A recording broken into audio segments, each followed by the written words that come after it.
ত্রিপুরায় একটা নয় অধিক মসজিদকে শহীদ করা হয়েছে, অনেক মাদ্রাসাকে পুরানো হয়েছে, অনেক মা বোনের ইজ্জত নেওয়া হয়েছে। মুসলিম, হিন্দু, শিখ, ইসাই আমরা যারা আছি সম্প্রীতির হাতে হাত মিলিয়ে ওই জঙ্গিদের, ওই মৌলবাদীদের, ওই সমাজবিরোধীদের কবর দিয়ে আমরা একটা নিদর্শন গড়ে তুলব। বছরে তো নবী দিবস উদযাপন হলো, ওই কোভিড পরিস্থিতি মেনে আপনারা করলেন, কি বলবেন? আমরা বিশ্ব নবী দিবস উদযাপিত 12ই রবিউল আউয়াল শরীফে আমরা এই ডানকুনিতে হাউজিং মোড়ে আজকে দীর্ঘ 10-12 বছর ধরে করে আসছি। এই বছরে দুর্যোগের জন্য আমরা করতে পারিনি, সেটা পরিবর্তন করে আমরা আজকে করলাম। বিশ্ব নবী হযরত মুহাম্মদ সাল্লাল্লাহু আলাইহি ওয়াসাল্লামের উনি হচ্ছেন মানবতা নবী, উনি মানব জাতির নবী। তাঁর আদর্শটাকে আমরা বিভিন্ন বক্তা বিভিন্ন দিক দিয়ে তুলে ধরলাম। এবং বিশেষ করে এই ভারতবর্ষে একদল জঙ্গি মনোভাবপূর্ণ ব্যক্তি, সন্ত্রাস এবং মৌলবাদ, তারা হিন্দু মুসলমানের ভেদাভেদ লাগিয়ে দিয়ে তারা একটা ভারতবর্ষের অশান্তির আগুন জ্বালাবার চক্রান্ত করছে। সেই সম্পর্কে সম্প্রীতির হিন্দু মুসলিম সর্বজাতের মানুষকে সজাগ করে দিলাম, আপনারা সচেতন থাকবে। কারণ যারা সাম্প্রদায়িক লাগায় তাদের কোনো জাত নাই, যারা জঙ্গি তাদের কোনো জাত নাই, যারা মৌলবাদ তাদের কোনো জাত নাই। বাংলাদেশে যে ঘটনা ঘটেছে, যারা ঘটিয়েছে তাদের কোনো জাত নাই।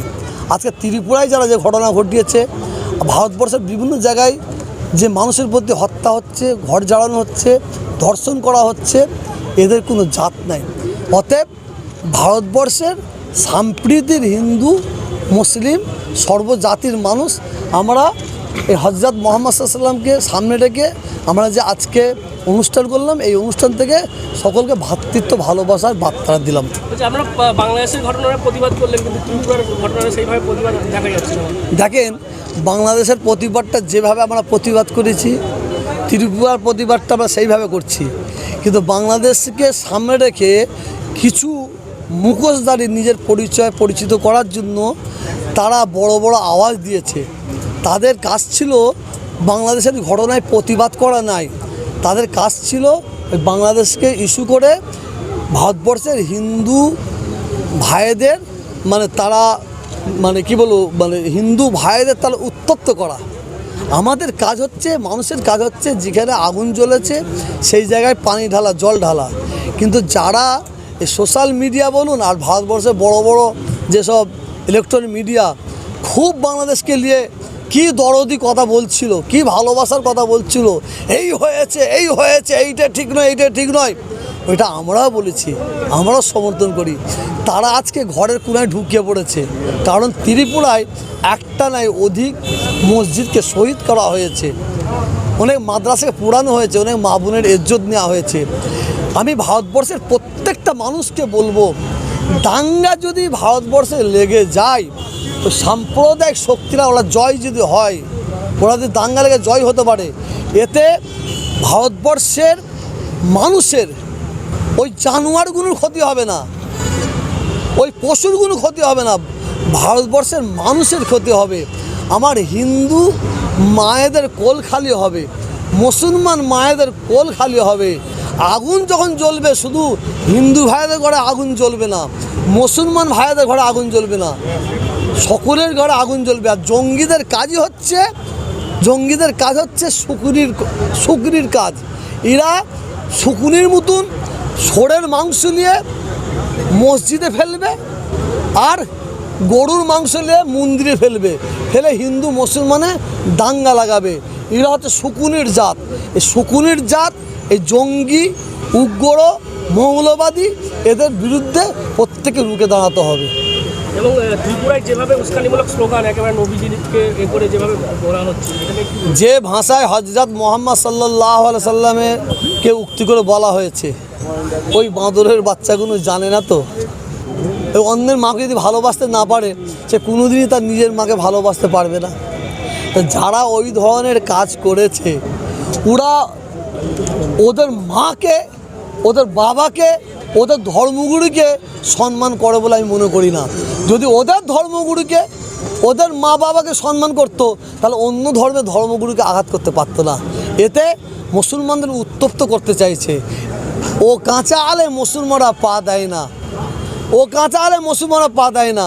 শুধু মুসলমান নয়, বলাটা আমার ভুল হলো, ও কাঁচা আলে সম্প্রীতির মানুষরা পা দেবে না।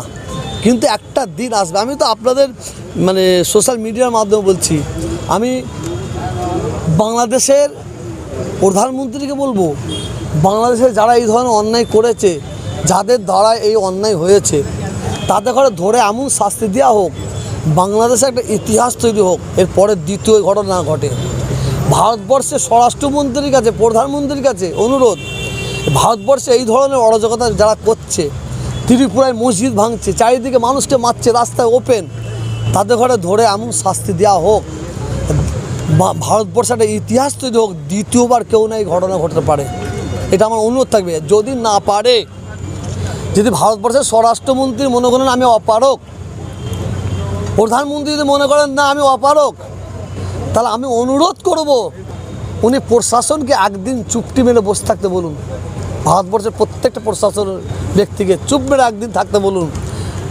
ভারতবর্ষের মুসলিম, হিন্দু, শিখ, ইসাই আমরা যারা আছি, সম্প্রীতির হাতে হাত মিলিয়ে ওই জঙ্গিদের, ওই মৌলবাদীদের, ওই সমাজবিরোধীদের কবর দিয়ে আমরা একটা নিদর্শন গড়ে তুলব।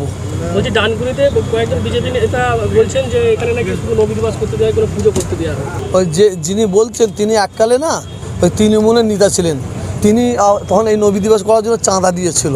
আর যখন তৃণমূল থেকে বিজেপিতে গেল, তাহলে ভাষাটা এইভাবে হলো। এরা হচ্ছে রাজনীতি নিদায়। একটা গিরগিটে ফেসবুকে লিখছে আমি আত্মহত্যা করতে বাধ্য হলাম, কেন বলছে আমি রাজনীতি নেতাদের মতো রং চেঞ্জ করতে পারলাম না। বাড়ি এদের চরিত্রটা হচ্ছে এরকম। আজকে প্রশাসনিক তৎপরতা, প্রশাসনিক ব্যবস্থা, আরে বাপ, খুব সুন্দর। আমি ডানকুনি মুসলিম সমাজ উন্নয়ন কল্যাণ সমিতি থেকে আমি ডানকুনির প্রশাসনকে আমি ধন্যবাদ জানাবো, স্যালুট জানাবো। এই সুন্দর অনুষ্ঠানটা আমরা করতে পারলাম তাঁদের সহযোগিতায়। প্রতি বছরই আমরা তাঁদের সহযোগিতা করি, আমাদের প্রশাসনের সহযোগিতা নিয়ে আমাদের এগিয়ে যেতে হবে। আর প্রত্যেকটা মানুষকে প্রশাসনের সঙ্গে সহযোগিতা করতে হবে।